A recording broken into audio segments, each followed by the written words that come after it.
Hey everyone, it's Joe here. I've been messaging Tom. He hasn't replied. Maybe he's sleeping in today. Hopefully he'll join us here in a bit. But you're here live. Get some live support with AutoHotkey. And I see Jean Lalonde. He's in the Zoom meeting. Also, he's the author of Quick Access Pop-Up. I asked him to join because one of the questions that was submitted is really spot on, something I would just do in QAP instead of writing it all myself, because it's a fair amount of work, and it just gets back to what you're going to do. But I want to save that for when Jean's here. But I hope everyone's doing well, whether you're watching this live or dead, I guess, or watching it later time. But yeah, I'll stop saying all the time and be silent. I wish I could run some music, but I don't have any background that wouldn't get flagged as illegal content or whatever. Yeah. Let me go in here. Oh, here's my live button. And, anyway, I hope everyone's doing well. It's Friday again. Hope you got some great plans this weekend. I'll be still working on my pond and trying to finish that up.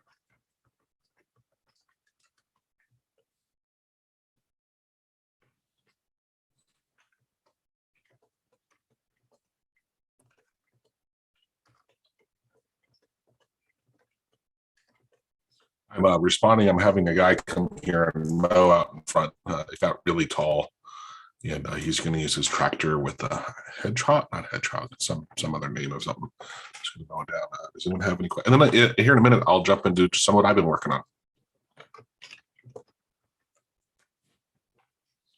So let's see here. Let's go ahead. Let me share my screen. What have I got up here first? Yeah, that's fine. Yeah, this will be a good one to start with. Share the screen. Oh, hold on.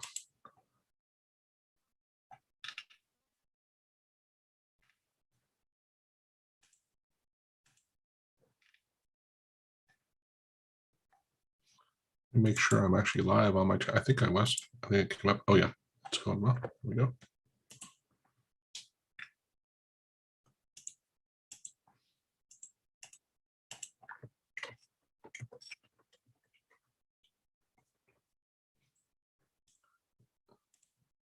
You don't have to hide, Jean. It's up to you, though. Where now? How did I get off of that? What? There we go. So it looks like it's just me there. Live streaming is interesting and fun, but it's a bit more, trying to keep up with everything. It's a little taxing on, especially when you're doing it by yourself, which is why Tom and I wanted to do this together, because with two people, it's much easier to deal with some of the other stuff and make sure everything's working and whatnot. But no worries. Hopefully he'll show up. And Jean, how you doing today? Good, and you? Wow, your mic is it was so good. Or were you muted? Because no, you're good. I hear you. I'm just saying, it's like before you spoke, it was like dead quiet. So oh yeah, it was amazing. Yeah, good. YouTube. Well, since you're here, is working. Oh, good. Since you're here, let me 10 seconds delay or 15 seconds delay. That's strange. That's normal, well, but strange when you look at it. Absolutely. Yeah. More than 15, I would say. It seems to be close to 1 minute. Wow. Yeah. All right, let me find the question. So someone had submitted, they asked a question: how to automatically generate an AutoHotkey menu based on the content of a folder in its subfolder/files. Yeah. And this is what I'm like, okay, yeah. Well, what would I do? I'd use QAP, because that is spot on, built into it. Your tool, if anyone watching this isn't familiar with QAP, it's actually written in AutoHotkey, but that's kind of irrelevant. but it does 8 million things. But one of the things it has is this live folder and file view. Do you want to share your screen and show how so it the works? person who asked the question is not there, but we'll be able to look at the recording of this this video. Yeah, great. You know, you call it office hours, but to me it's like coffee break. You know, it's time to take a break and chat with someone at the office instead of working. But we do I get it. Yeah, interesting work. Yeah, it's a good point. Yeah, it's my office hours, but for you guys, right? It's a break. Sharing my screen. Yeah, I should have put a demo environment. Just give me. I wasn't prepared for that, but I'm happy to do it. But just give me 1 minute to go ahead and prep set this up, and I'll be back. Yeah, sure.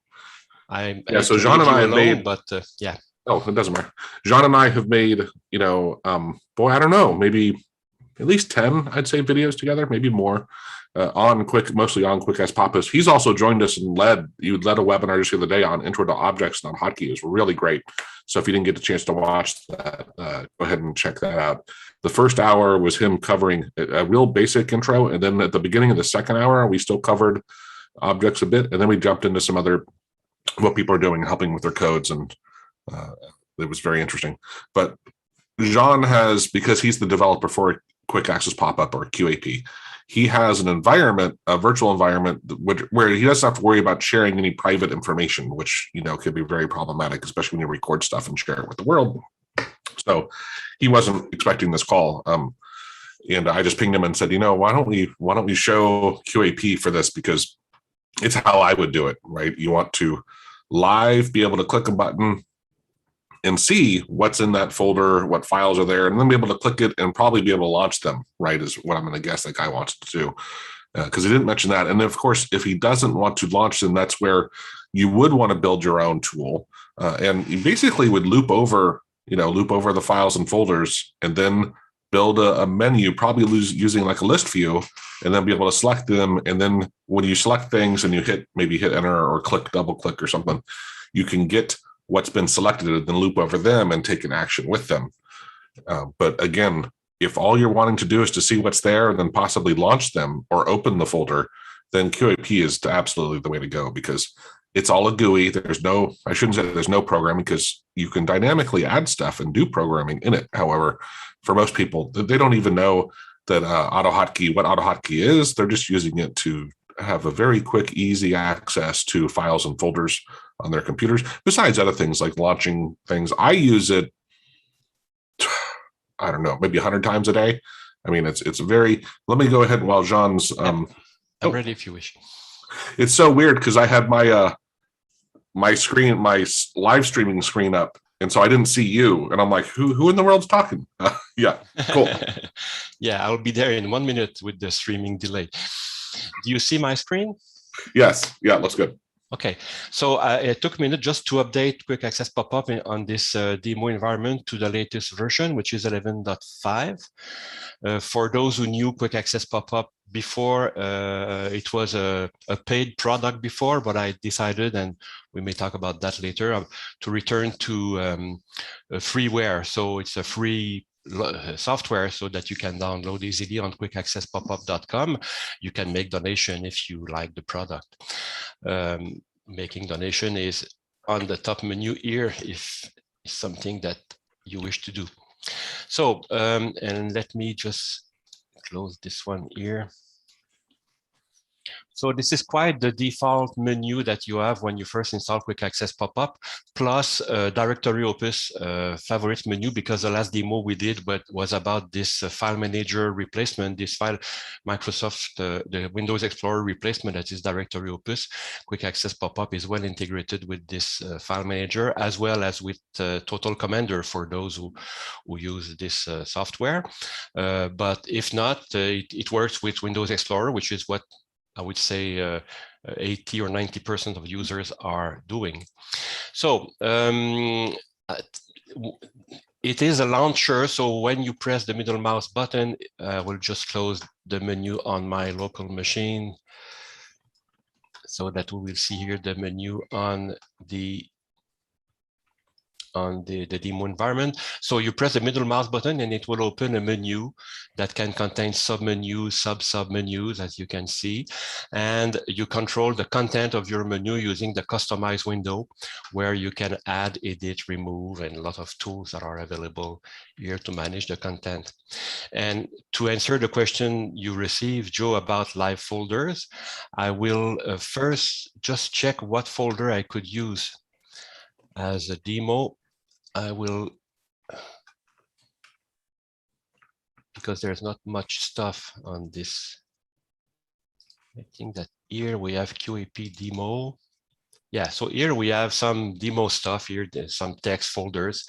And let's say that what your user would like to do is to have a... Hold on, Jean. Yep. Were you sharing something else we were supposed to be seeing? Do you see? All I see is QAP.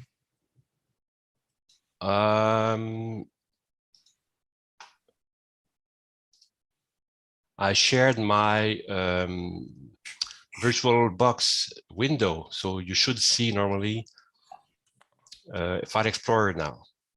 It's not the case? No. Oh, no. Maybe stop sharing and start again. Stop sharing and start again. Yes. Yeah, sorry. I was replying to someone in the chat, and I was listening to you, but I wasn't looking at the screen. And then suddenly I'm like, "What in the world are you talking about?" So you see Quick Access pop up now. I'm moving the window. I don't see anything at the moment. Oh, hold on. Sorry, it moved to another.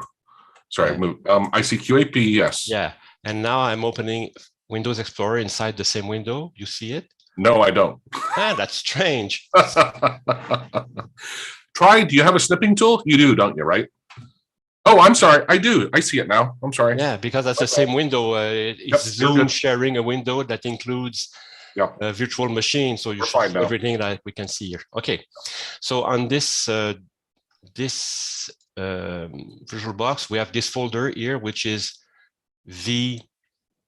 vroot and then QAP demo. So we will use v/QAP demo as an example of a menu that you can build using Quick Access Pop-up that is using AutoHotkey. So behind that, if you want to do it yourself, you can do it with Quick Access with AutoHotkey, but it's a lot of work that you can save if you prefer to use Quick Access Pop-up.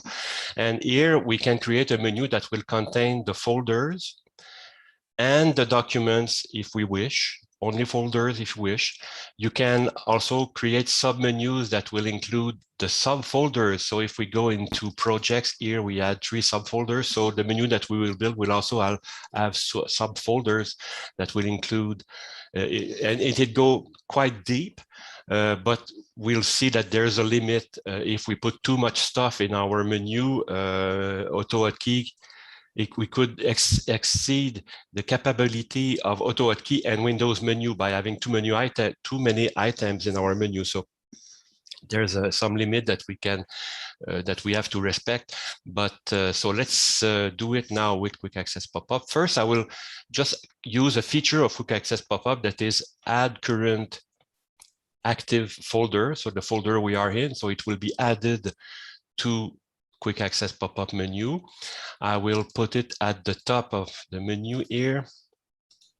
So basically, if you create a favorite folder, when you add it and save it, it will be, and I'll just put a separator here. I like to separate things. You will see here an item in your menu that will simply open the folder that you selected. In this case, it's done in directory opus because I'll just remove this configuration, but you know, it's been opened here. I'll just go in, I'll just go in the Quick Access Pop-up options, file managers to select Windows Explorer, which is what most people use. So again, if I close this folder here and I can close this window, when I hit the QAP demo, it will just open this folder and then you will have to navigate. Where is it? Oh, okay, no.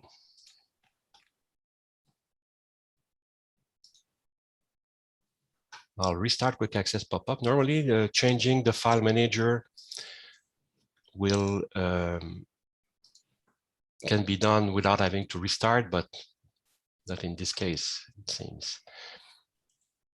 So closing quick access pop-up, opening the menu here. Okay, something went wrong. That's what I like when we do live demos. Right, yeah. Yeah. So what's wrong with it? So return to the configuration. My box is quite slow also. So what's wrong with this one here?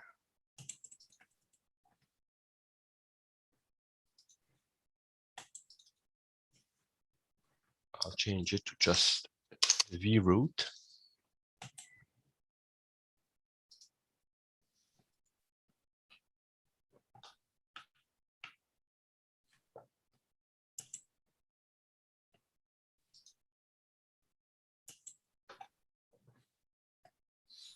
Joe, there's something not working with my virtual machine because that's something that worked for years. So I'm sorry about that. Yeah. So we have two windows here. Just close, just open as minimize maybe. Yeah, I mean, I've used this functionality plenty of times. It is very reliable and works. I don't think it has anything to do with you know this law of Murphy, right? Okay, so it's configured because I used the add this folder, and maybe I don't know why, but yeah. So usually a folder is created, favorite folder is created with the default position, which is to make this item visible. And I'll just return here to select the V QAP demo, and now we should be okay. So if you could edit, you would remove the last 3 minutes. Save. So all this to show you that a regular favorite folder in your menu will simply open the folder in question.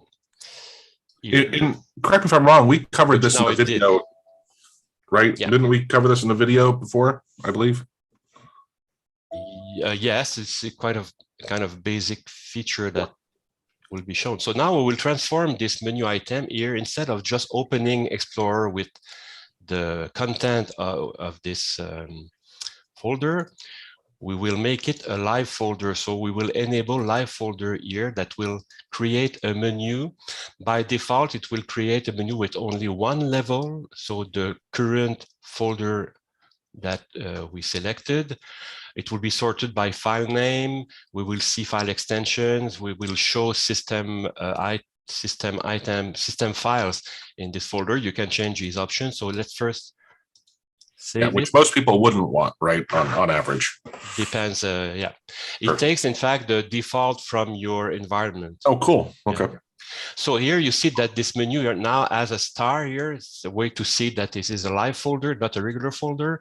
And when you select this menu item, you cannot click it. Instead, it will open a submenu that will contain all the folders in our submenu in our the folder we selected. And if we click here, it will open the folder itself. But if we click clients here, it will open the client subfolder. So we can select any of the folders that we have here. If we would also like to include the files, then here we can change the options under live folder and say that we want also to include documents.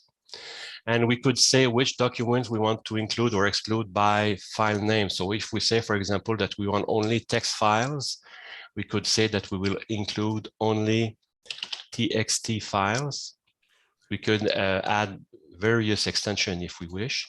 Yeah, and this is another point, Jean, of if all you want to be able to do is to open the folder or launch the file, you have so much other functionality built into this tool already that you get to take advantage of that. Why start from scratch? But we don't know what the person wanting to do. They might have other things they were planning to do. So yeah, they may want to do something very customized for them, and they can do it. But it's a lot of work to create dynamic menus. In my case, I'm using objects. So there's a lot of objects, including objects being refreshed every time you open the menu because it has to be as live as possible. Yeah, and the very first thing I would do is just search the forum, because this might exist in the forum somewhere. Yeah. So here I open a text file from the menu instead of opening a folder. Cool. So you've seen it. So and maybe just lastly, Joe, just to show that it can include multiple sub folders. So if we go to 3 here,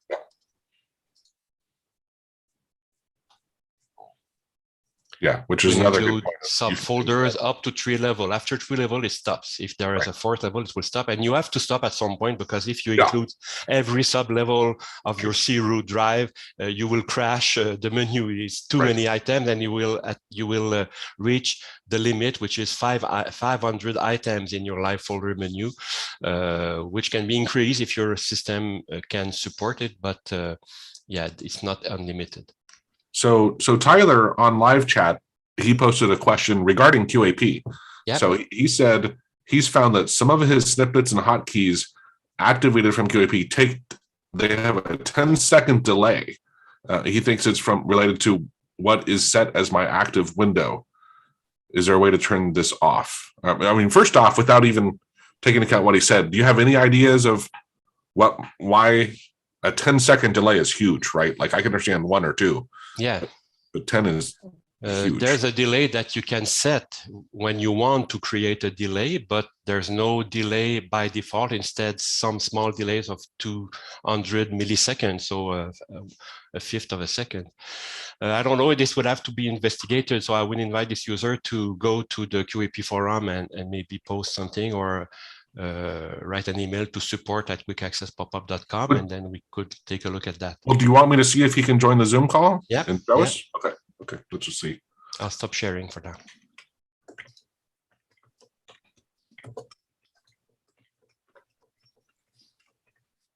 So by the time it took me so long to type that, he's probably listening to it.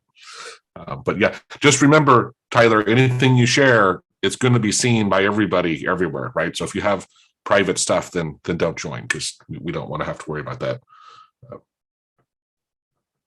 No, it only seems to occur when the snippet is in a macro mode. Yeah. It does display a tooltip. Yeah. In some case, when you run a snippet that is in macro mode, QAP want to make sure that it will start at the right place with the right active window. So what you have to do in this case, you have to select the point, and with your cursor, with your mouse, you click where you want the macro to start, the snippet macro to start, and then you hit enter, and it will start the macro. If you do nothing, after 10 seconds, it will time out, so it will do nothing. Oh. Okay. So now I think. So it's not that it will start; it's just that it will time out. Yeah, so I think you put your finger on it. Yeah. So Quick Access Pop-ups is giving you 10 seconds just to make sure that you start at the right location. Because if you select the snippet, for example, using the menu from the taskbar, the taskbar is not the active window where you want to start your snippet. Yeah, sure. You want your menu to start, for example, in Notepad at a given place, or in your browser or anywhere. So you have to click to the place where you want to start the thing, and then you hit enter. It will. He's joining Zoom right now, but yeah, great. That's awesome. That's I'm sure, given that it's too coincidental, right? The 10 seconds. Yeah, I think it's related to that. If you launch your macro snippet with a hotkey, for example, Quick Access Pop-up is quite sure that where you that your cursor and your active window is where you want to start it, and it will start. But in some other case, and it cannot be 100% reliable that Quick Access Pop-up is sure you are at the right place. But if you see this, it's because it's just to make sure. Because if a macro starts in the right location, it could do some damage, in the wrong window. It could do something that you cannot stop, and you don't want it. Tyler, did you catch all that? Yeah. Hey, can you guys hear me? Yeah. Okay. Sorry, I'm getting ready to share my screen, but yeah, I think that makes sense. Sorry, I'm just closing out some things. Yeah. On all this in the live stream. Yeah, and I'm glad you're using QAP. I keep telling people it's such an amazing tool. It is absolutely fantastic. Actually, the main reason I started using it, so at my desk, I have a Stream Deck to fire all my hotkeys. and that's Cool. awesome. But when I'm on the road and I just have my laptop, I don't remember what I've assigned to Control Shift Alt numpad 3. So that's where I'm starting to use QAP to basically keep track of all that. And that's absolutely wonderful. I'm actually on the road right now. You're not driving, are you? Passenger seat when my wife drives. Well, the wife is driving, so we're good. We're good. All right. Let me get Zoom pulled back up here now that I've got everything closed out. And excuse me, Tyler, were you did you submit were you the person that submitted the question I think it was last week or week before on the menus and pulling up with the hotkeys? Yeah, that was my script. And then just as soon as you mentioned that QAP was free, I dropped that like a bad habit. Yeah. So no, it's been really good. Okay, let me just share my screen real quick. Do the full thing. All right, we seeing it now? Yep. Yes. Okay, so I've got one in here. If I do activate it, and I do my hotkeys, I've got one here that just whatever my active window is, it sets it to always on top. So this is an example where I would want to be very focused on what is my active window. So like if I run that, you see I get that little tooltip there, enter space, launch the macro. For that one, that's perfectly fine. But I've got some other ones here. I forget exactly what I've actually got assigned to these, but I don't always want that 10-second delay to occur. But because, Tyler, yes. It's not a 10-second delay. It's just giving you the time to select the window where you want the snippet to start. You don't have to wait these 10 seconds. You can, as soon as you press enter or space, the macro will start. Right. And again, it's no trouble at all. It's a super minor thing. I mean, literally just hitting the space bar, no big deal. But some of these I've got assigned to like open up a web page and do a thing. And so if I had the option to just say for this specific macro, make it so it doesn't matter what the active window is. So it doesn't require me to enter space. That'd be great. Not a big deal, but just I think the simple solution is to assign a hotkey though, right? I mean, that's the simple solution. If you use a hotkey, there will be no delay. So I may have actually missed a very core part of this. So basically what I've done with these hotkeys, I don't know what I've got active right now. Sorry, something's keeping me from, oh, there we go. Yeah. Okay, so for all these things, like that thing there, so I've been adding those as snippets in macro mode. So is there a better way to do that? In fact, it's a little bit strange to have a hotkey to launch a hotkey, but what you could do with your F14 item is to assign a hotkey to it. So open it, and under menu options, shortcut, change shortcut. Here you could press under beside keyboard. You could press your F14 hotkey, which I don't physically have, but I could. Okay, but yeah, and it makes no sense to have a snippet to press a hotkey that will launch a hotkey. Okay. Yeah. But that would be a lot better. So basically, just use this to tell it what my hotkey is, and then I don't even really have to worry about what the snippet is. I can just leave the snippet blank, right? In fact, the hotkey here is a way. There are 3 ways to launch a snippet. The first one that we showed first with you was to use the menu. The second one is to assign a hotkey to this snippet, so you could press the hotkey anywhere and it will launch the hotkey. And the third one is to assign a hot string, which is mostly used when you do text snippet and you want to have a ADR to be translated to your address, for example, or BTW, by the way. So it's a way to extend text. So in your case, it's not exactly the normal situation, because you wouldn't want a snippet that does F14 to be launched by doing F14, and in your case, you don't have the F14 hotkey on your keyboard. That's what I understand. Right. But you could assign this hotkey to Shift F4, for example, considering that maybe Shift is not very good because it can be used for something else in many programs. But you could find another hotkey that will launch your F14 hotkey. Right. For example, let's say that you would do Shift Control F4, and you could remove it after if it does. So you click the Shift and Control checkbox on the left, Yep. and you press F4 in keyboard. Right. Save it. Okay, save and save. And now anywhere, if you press Shift Control F4, it will launch your macro.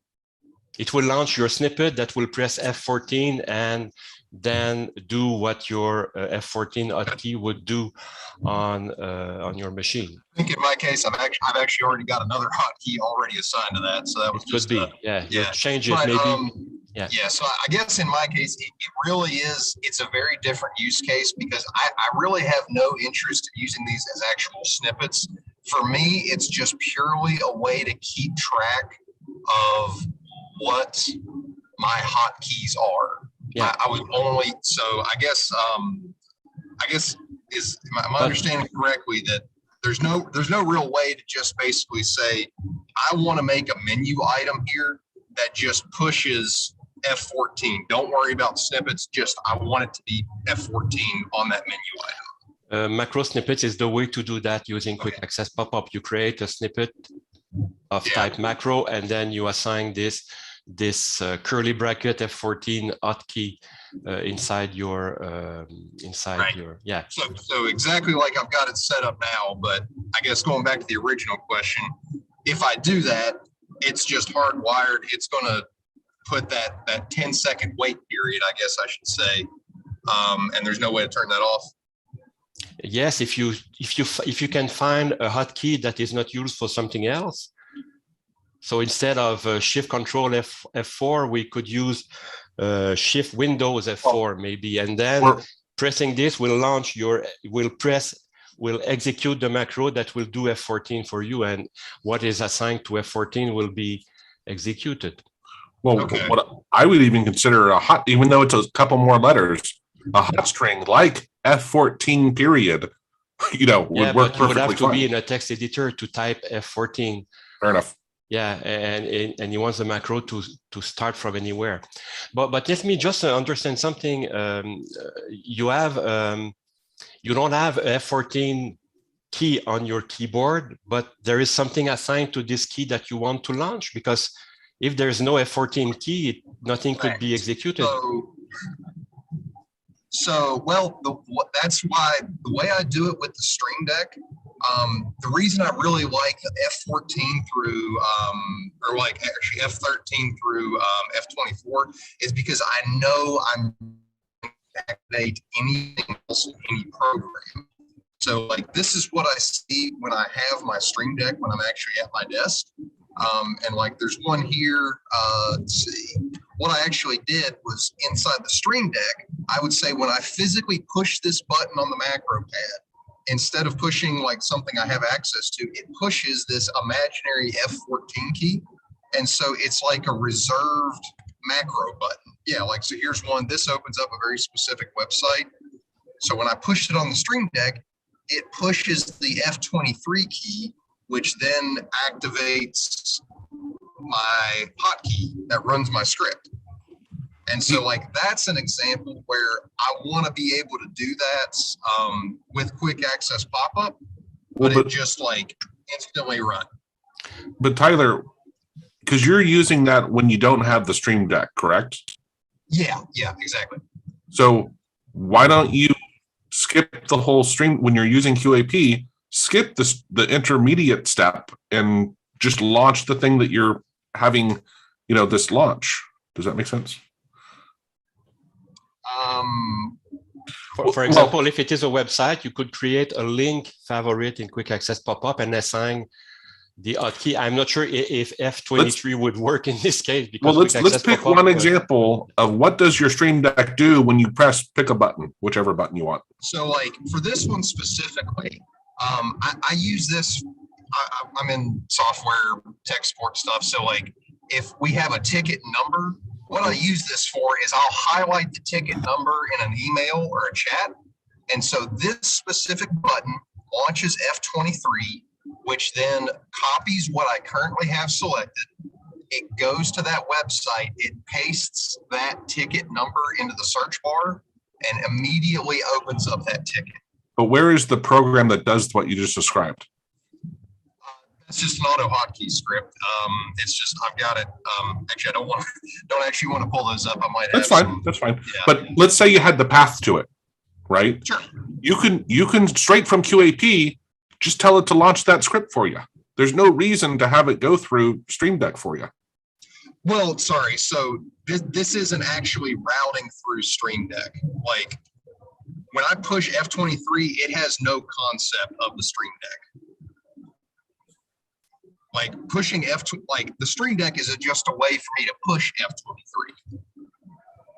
But if I did have a dedicated button, or let's just say it was F12. If I just pushed F12, it has no concept of the Stream Deck. It immediately runs to my AutoHotkey script and does what I want it to do. But Tyler, you could launch your AutoHotkey script directly from the quick access pop-up menu, bypassing. Right. Yeah, now, like for that one specifically, that F23 thing, I've actually got it like right in here. Yeah, so like that one there, that launches my F23, and that's perfectly fine. That does what I want it to do.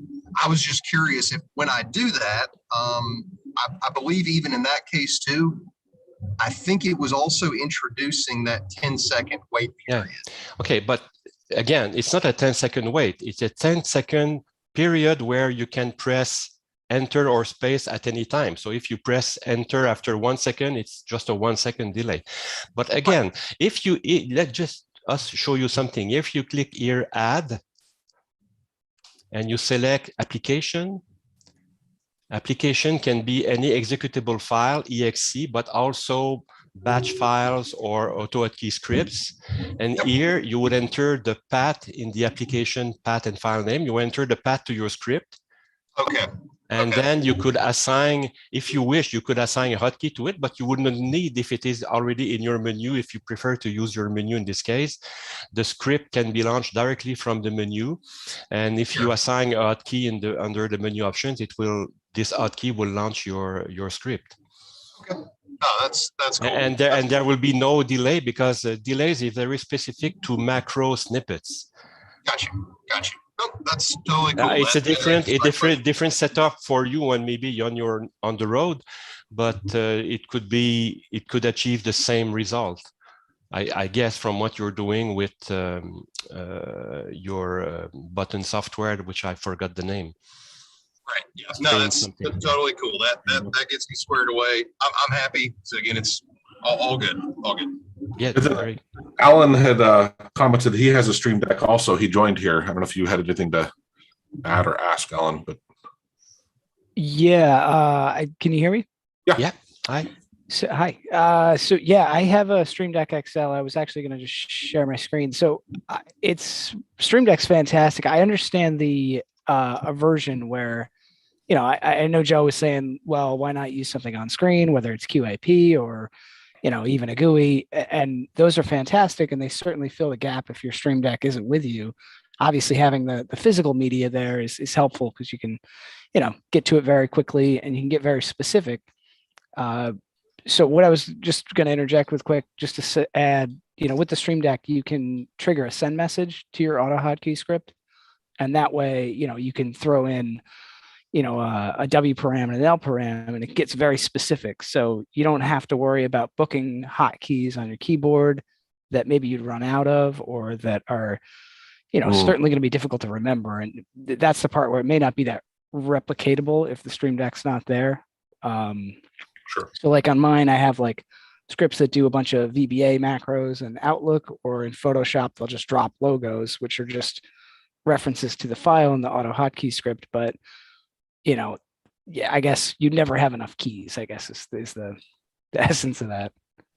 I just searched for a Stream Deck and just understood that, in fact, it's a device. It's not a software. It's a device where you can add as many hotkey maybe as you wish. So I understand and I understand that when you're on the road, it's not convenient that you don't have this device with you. Right. Well, and I don't know if any of you guys saw the webinar where we were just doing like a live, you know, help support, but actually I think he joined the first one, and then we did a follow-up where someone joined later. Anyway, he uses a Stream Deck, but then he wrote his own software. Yeah, I remember that. Yeah. Yeah, it was really, really impressive. It was very cool. He wrote his own GUI software it was a GUI that would come up, and he'd show it on a touch screen. He could but it kind of reacted like the ribbon, so you could change the buttons that were visible, dynamically, which was what to me was like brilliant, because now you can have as many buttons as you want. It doesn't matter if you run out of buttons on your Stream Deck, because you just, kind of slide, I want to go to this button array, then press it. So it was very cool. Absolutely. Hi, Colo. Yeah, he just, I didn't see anybody else in the chat there, but yeah, thanks for that. Now, that is interesting to send a send message instead of triggering a hotkey, but at the same time, I guess it's just still, you could launch the AutoHotkey script, because that's what Tyler was doing, was launching the AutoHotkey script directly, right? Which I don't know why you'd need a hotkey in that case. Cool.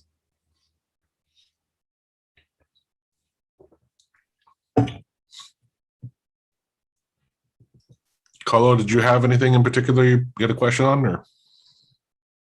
I don't mind you hanging out. I was just curious. I did hear from Tom, by the way. He's just dealing with an emergency, so it sounds like he's not going to be able to make it. What was he supposed to cover with you? We were just having, live support time to help answer questions. Okay. Now, let me look. There was one other question. Let me find it, but I don't think we can really answer it. The question that was submitted was, is it possible to make it so when you hover over a button, it makes the button size up slightly, like the MacBook dock almost? That's what was written. Well, that, we don't know what the button, what program that's in. So if it was in a GUI, AutoHotkey GUI, or? I have no idea. Right. So my guess is no, right? Would be my guess.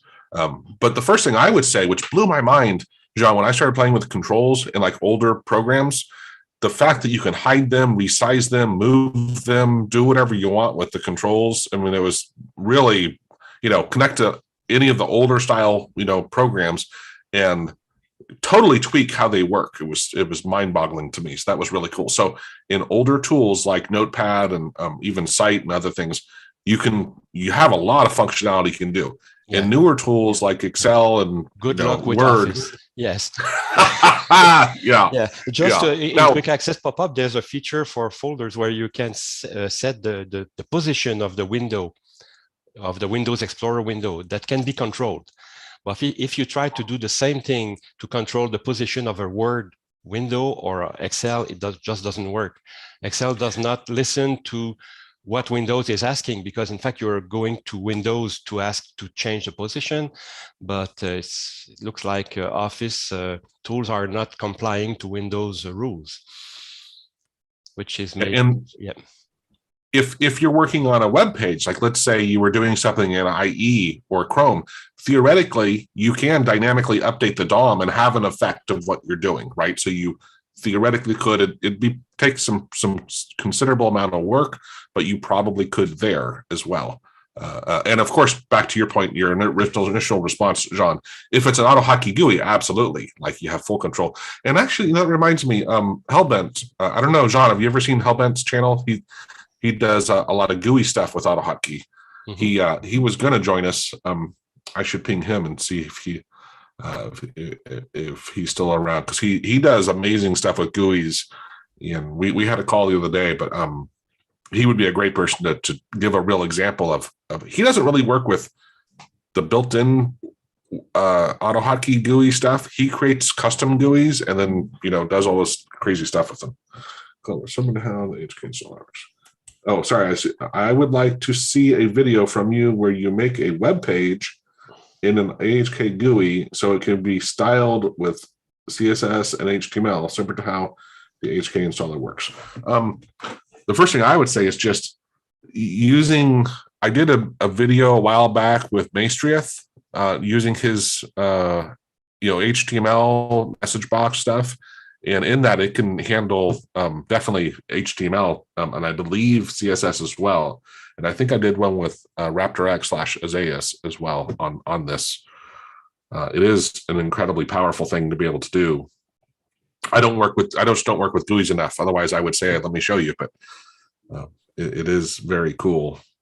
And given how dated the GUIs look now with AutoHotkey, this is why.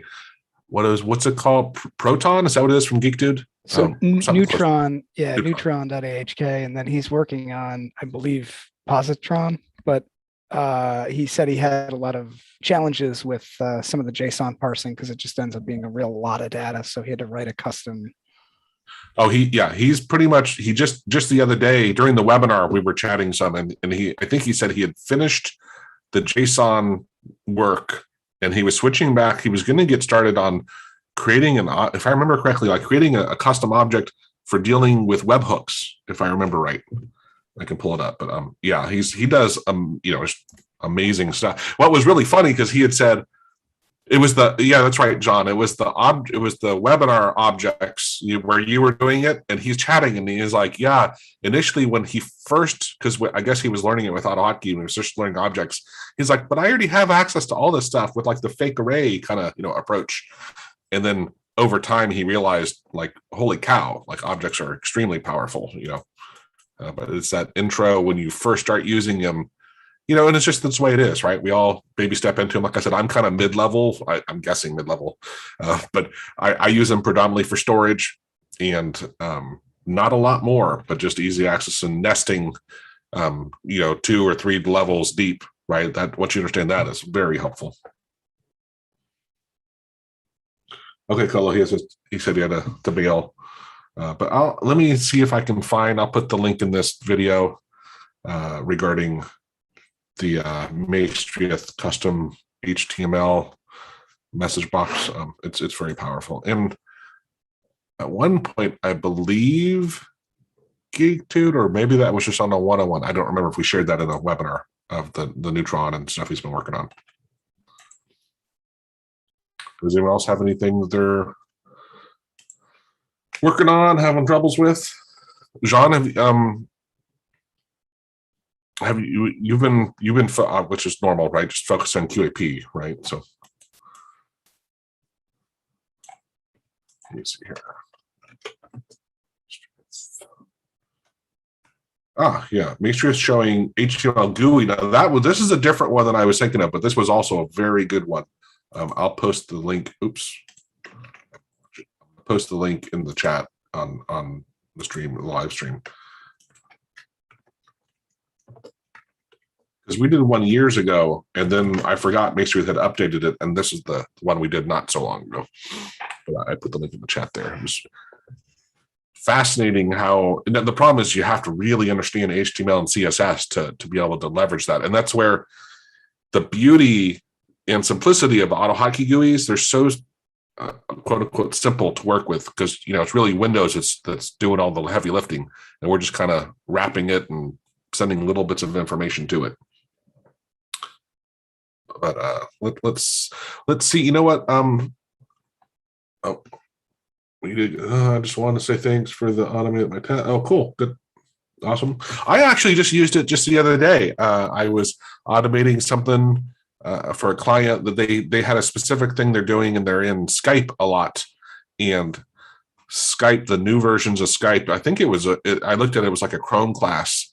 And yeah, I could have tried to start looking at it, see if I could automate pushing it. They wanted to automate pasting an image, and unfortunately, I could have tabbed over to the thing and hit enter maybe to bring up the pasting of a picture, but I said, you know what? Let me just try automate my task, and it on my computer, I very quickly and reliably clicked that button to open it, and then I had the path to the file, so I just pasted it there and hit enter. But I haven't heard back from the client yet, because I'd be surprised. It's one of the things when you're working with image stuff, across computers, it's not very reliable. But when you get that image on your computer, and as long as dimensions don't change, it can be decent. But thanks. I'm glad you enjoyed it. It's when I don't have an easy COM object or an easy way, like with controls, to do something, that's my next go-to. Just if as long as it's not something that's going to be used forever, something I just need to get done quickly. That's what I'll do.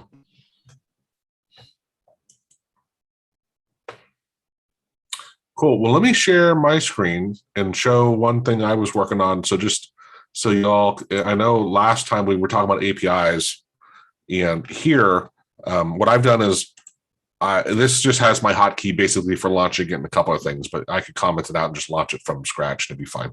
I have in an ini file just so I don't have to worry about sharing my information, my secret, my token and secret. So those are those right into memory. And then there's a form, which is where some of you guys have submitted questions for this call today. And the survey gizmo, well, it's not, actually I need to update that, even though it still works, interesting enough.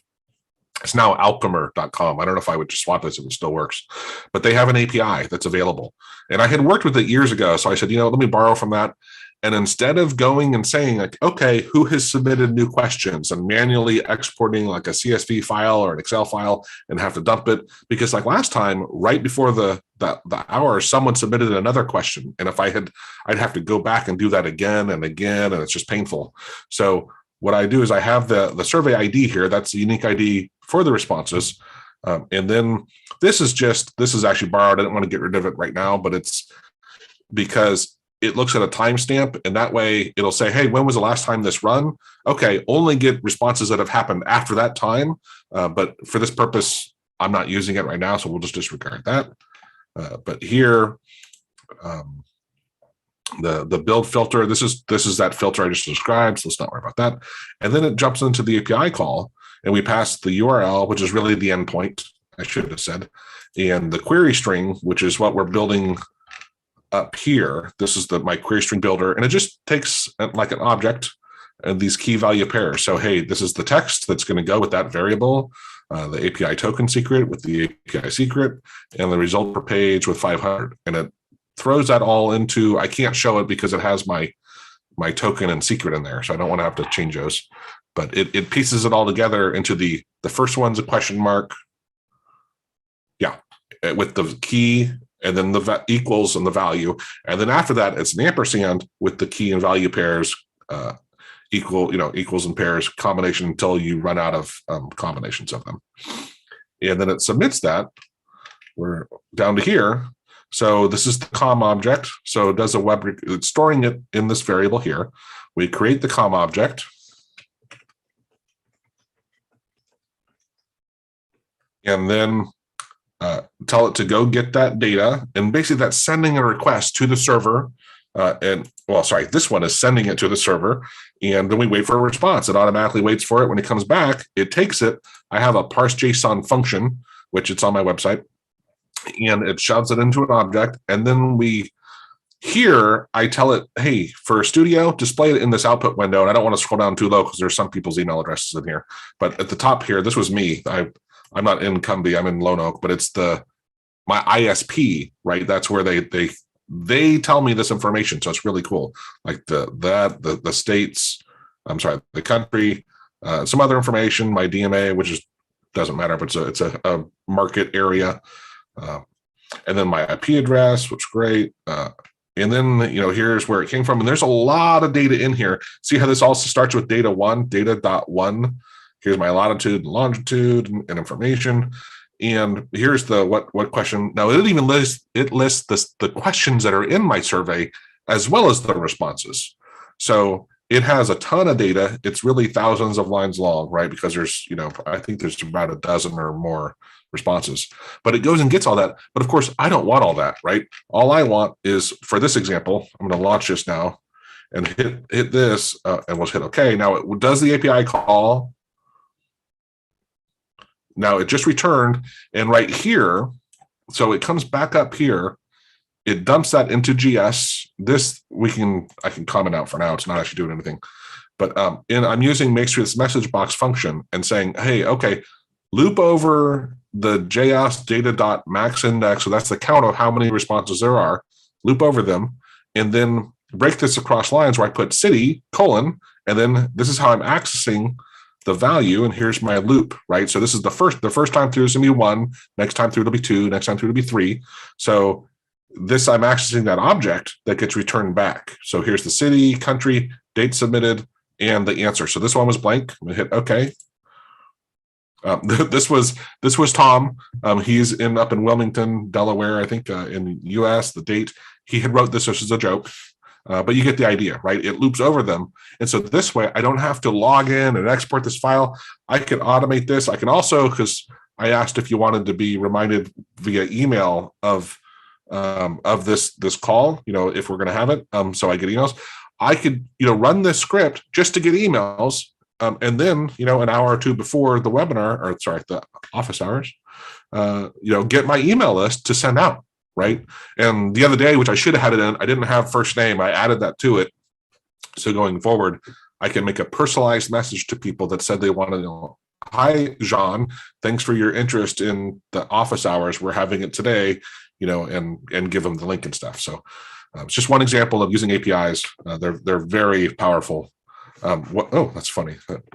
And you can push it to the clipboard or to a text file. Yeah. What I would do is, that's what I was initially doing, and I kept it. Let's see, in here is I was storing. This is from a different survey, right? So this data structure doesn't work because the questions were in a different spot. But I was storing the responses I created. I forget. Contact is what the CONT was for. So I was creating based on their if they had an email address, use the key, create a key as of the email address, and store. First, create an object with their email address as being an object. Then store their first name, last name, phone number if they had it, or cell phone, and the date as values to that object, and it's nested. Right. And then after that, then to your point, Jean, I would then loop over that and dump it into like a plain text file or whatever it is. Yep. But that's where once you start understanding how data structures work and nesting things, it just makes it easier to work with. And it's very, very powerful. Definitely. Do you mind sharing your phone standardizer? That sounds like it's pretty helpful. Yeah. No problem. I'm trying to think because it's funny. I was going through the day. I'm like, hey, what else? What do I have in my library? I haven't even looked at. And that was one where, actually, is it? Oh, look at that. I can jump to it. I was working through. This is it, and I'll just, since you're on the call, I'm just going to paste it in the chat. I'm sorry, you're in Zoom, but I'll share it later on my website. Sweet. Because this is simple, right? But let me talk through it real quickly here, because what's really cool, let me exit out of that script, is this can change drastically, right? It's using a regular expression. Now, the one that I found on the forum, they had, I forget what they did to say a non-digit, and I didn't like it. It was actually, to me, it was confusing. And so I went back in and said, you know what, if you do a capital of like this would say any digit, but when you use the capital of that means the opposite of it. Right. So 3 digits and then any non-digit with basically, or sorry, a non-digit or not, and a wild card. So anything with 3 more digits and then non-digit with anything, and then 4 digits. And then this is the very end of it, which I don't think I probably need that or the beginning.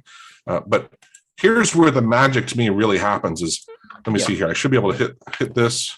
Oh, that apparently my other script didn't exit.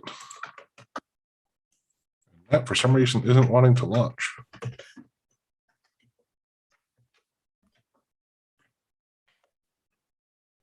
Yeah, it's weird. Studio did that the other day. Basically, it's using the back references. So each of those. What it is, what it is Studio, and it's one of the things that Studio does that VS Code doesn't do.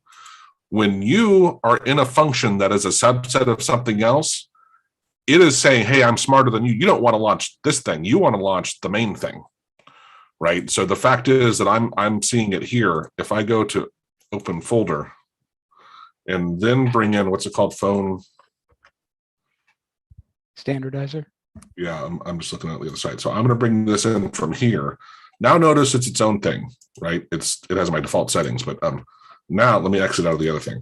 Now when I launch it, oh, that's funny. Something's broken.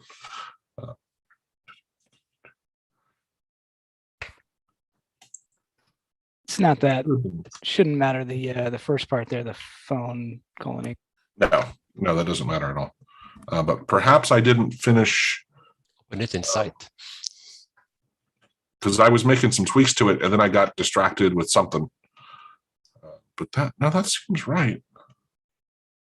Yeah, it's saying anchor the start, anything, and then followed by 3 digits, and we want to capture that.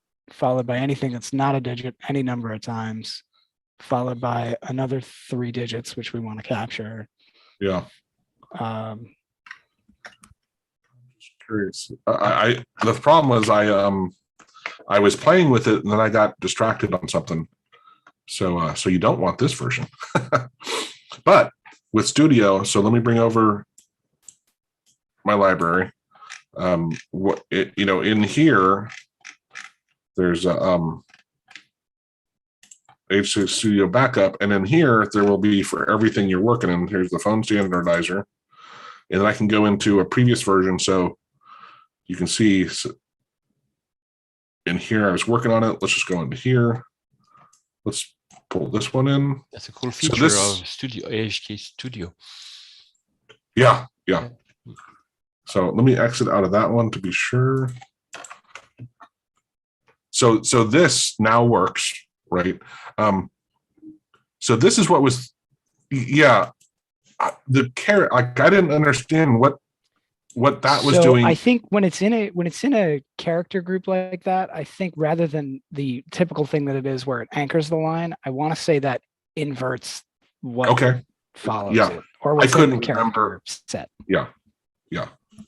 I couldn't remember what it did, and anyway, but and then it had the extra brackets, and I'm like, or maybe seem just like a lot of extra stuff. Yeah, it just to me, I'm like, well, I guess it's still anyway. But this is one. Let me paste this, and actually, here's the link. That was why I changed it. I'm like, you know what? I'm not going to cite it because I'm changing it, and I don't want people to get confused. But of course, mine didn't. Mine was working, and I don't know what I did to it. But that's the one that I had found on the forum. Anyway. What's really cool is in here, if you didn't want the dots, it's very simple. Let's just say it's let's do it more like this. Oops, Studio. I love it and hate it. So now I've, fixed that. Oh, I want a space in between here. And once you start playing with regular expressions, man, they're so fun. Mm-hmm. Yeah, if I had to pick one thing that saves me the most time, it's probably like email address matching in Outlook. It's just, you can just select a swath of an email and all the parties that are involved that need to be copied, as you're drafting the email, you can pull those up, and they weren't necessarily on the email that you forwarded or replied to. Right. What happens if you enter a phone number which is longer for European number, for example, or at the beginning 011 at the beginning or something like that? It will put the extra number at the end, or you will miss the numbers. You will. Yeah, you will miss it. It would. So that's a really good point, Jean. Is depending it on should be tolerant to something that is not in the norm, and just maybe even if it's not well formatted regarding the dots or the parentheses, but not to lose the extra numbers. Yeah, and it's one of the hard parts of working with regular expressions is it's only as good as the data you're trying it on to see how good it is. And there's almost always going to be exceptions to what you're doing, right? You're like, crap. And it's what is art when you work more in a international perspective. Sure. And so on so many subjects, not only phone numbers. Right. Awesome. Well, we're at the end of the hour. Did Tyler or Alan have anything else to discuss or any other questions? Nothing else for me. Thanks, guys. Yeah, I was making that video with Hellbent a couple of days ago, and we were on a call like 4 or 5 hours, right? It was a long call, but we recorded half of it. And during the middle of the call, suddenly outside my window was this crazy noise, and they started cutting cement literally outside my window. And so I was just muting a lot. Okay, I'll get over it. And it stopped. I'm like, oh, good, he's done. He put up the saw. Great. Like 30 seconds later, they started jackhammering. And I'm like, come on. Well, this morning, I get a message from my contractor, buddy, saying, by the way, X is coming over. He's going to be digging the holes. Now they cut out the concrete. So I just heard the tractor pull up. So it's also why I'm like, maybe we're a good time to stop. I'm pushing my luck. So thank you guys. Thank you, Joe. Thank you, everyone. John. Bye, everybody. Thank you. Bye. Check. Well, actually, you guys, it sounds like you're familiar with Quick Access Pop-Up. It's like I said, it's an amazing tool. I hope you guys check it out. And thanks again.